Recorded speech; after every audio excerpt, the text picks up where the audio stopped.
The world has changed. Has your portfolio changed with it? As with the New World Order, we all need to confront the capital market challenges of our time, including extreme correlations, narrow breadth, and elevated market concentration.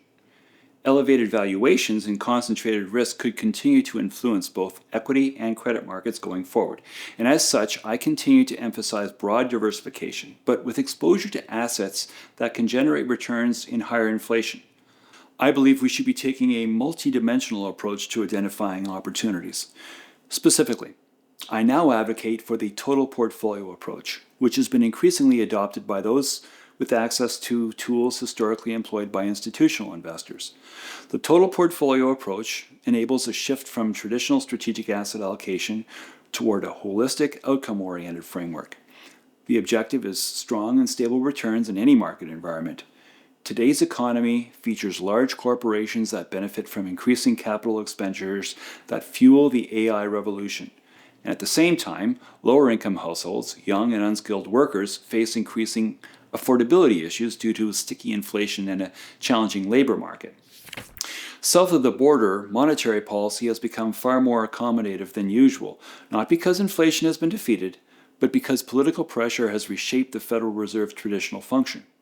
Monetary easing alongside large-scale fiscal stimulus has created a powerful near-term tailwind for growth, and if history is any guide, this alignment has the potential to reward cyclical assets and broaden earnings participation across the market. But I don't believe that this is sustainable, and I do believe it adds risk to financial assets. Currently, the Fed is easing into above-target inflation, which is not only an anomaly, but also a stance that suggests policymakers aren't really taking inflation risk seriously. Precious metals, gold, real assets, they've all emerged as important buffers rather than recessionary warnings. Their ascendance reflects rising concern about long-term monetary stability and the gradual erosion of purchasing power. In a world that looks unlike the one we grew up in, portfolio resilience must be engineered, not assumed. The focus should remain on building portfolios designed to perform across a wide range of possible outcomes. But we need to balance the need for growth with protection against policy errors, inflation, and geopolitical instability. In speaking with many people across the spectrum, I don't see much of that. The clear-eyed recognition that the world has changed has not made its way into the world of personal finance.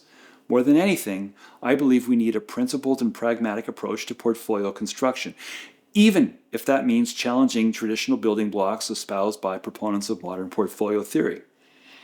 Publicly traded stocks and bonds involve risks that can and should be managed. As with the natural logic of international relations reasserting itself, so it is with how portfolios are to be built and managed.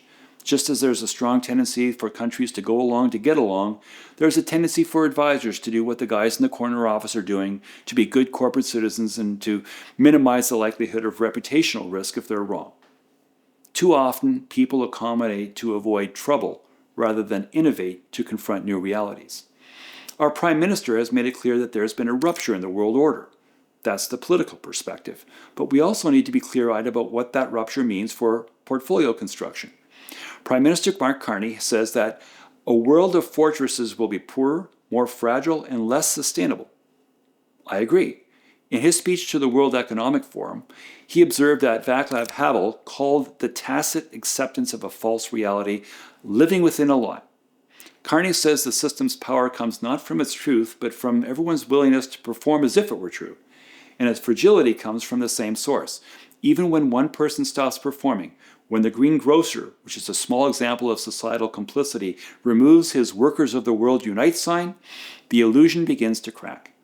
So I'm removing the sign as it pertains to portfolio management. I still believe in modern portfolio theory in general, but I want to use what I believe are better building blocks in portfolio construction in addition to the products already in use. We need to move toward pension-style management where all asset classes are considered, including those that trade in private markets. I still subscribe to the efficient market hypothesis for publicly traded stocks and bonds, but the new building blocks are not captured by EMH. I do not believe portfolio construction continue as it always has if nothing has changed. I remain concerned that the paternalistic industry bullshit of everything is fine, take a long-term view, and this too shall pass is still valid. We desperately need to recognize that the status quo is no longer acceptable. I'll end this where I began. The world has changed. Has your portfolio changed with it?